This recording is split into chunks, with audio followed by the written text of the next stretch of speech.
During the 17th century, landscape painting began to gain popularity. The genre was dominated by Flemish and Dutch artists. The early paintings of Tillmans incorporate a panoramic sweep of English countryside with the foreground of sporting and hunting activities. Many large scale decorative landscapes were produced as overdoors and overmantels. In the 18th century, painting initially continued to be divided into two main branches. One, the topographical, included the delineation of estates and country houses, while the other one, the ideal, tended to be purely decorative.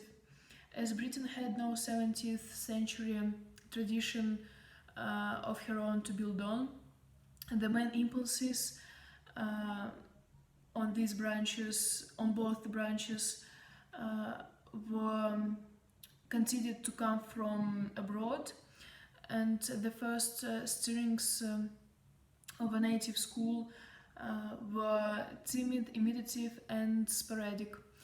Two dramatic explosions will sweep this world away: the French Revolution and the Industrial Revolution, and painting changed along with everything. Painting was popular because country gentlemen needed to show their status, to show their impossibly elegant selves and their possessions. Then there were several famous artists in that time. Joshua Reynolds was the first president of the brand new Royal Academy of Art, and he was called to paint wives and other members of family. George Stubbs was much more interested in the beauty of horses than in the vanity of his human patrons. Painting of Thomas Gainsbourg seems very comic because Mr. and Mrs. Andrews really wanted that their wedding picture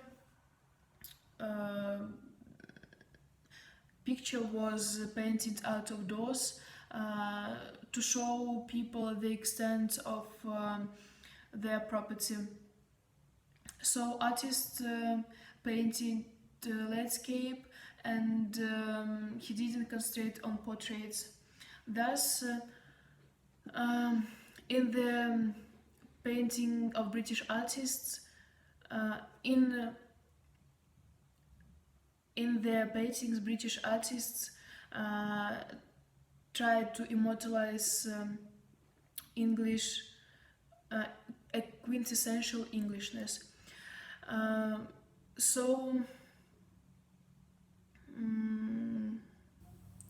The 19th century began with great achievements. John Constable and William Turner were also well known, and in the early decades, John Constable and William Turner established landscape unequivocally as an elevated genre, and yet also brought to the fore its descriptive possibilities. Watercolor became a genre in its own right, and the landscape became the focus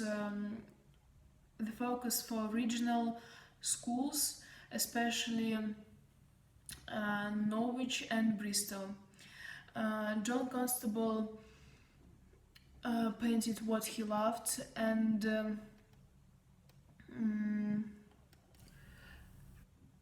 his best work is the Hay Wagon, it depicts the countryside of home and the unexciting fields and streams where he'd lived as a youth, magically simple and complicated landscapes. So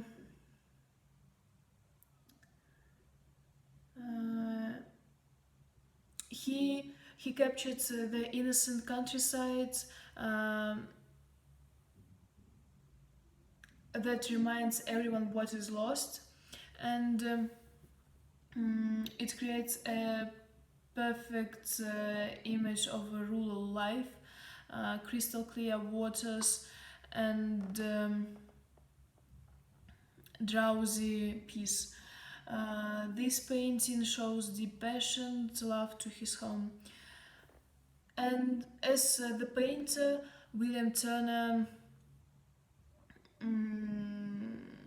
belonged to the Romantic movement, and it is obvious that the main idea of the painting, the Fountain Cimmeria, is dedicated to emotions. The colors and a machinery and the colors and a shapely bustling little tuck represent confidence, wildness, and glory.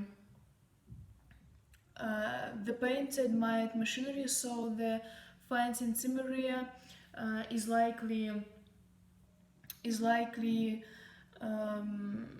a hymn in honor to the Industrial Revolution. Also, Turner romanticized the New Age in a blaze of light, the fighting.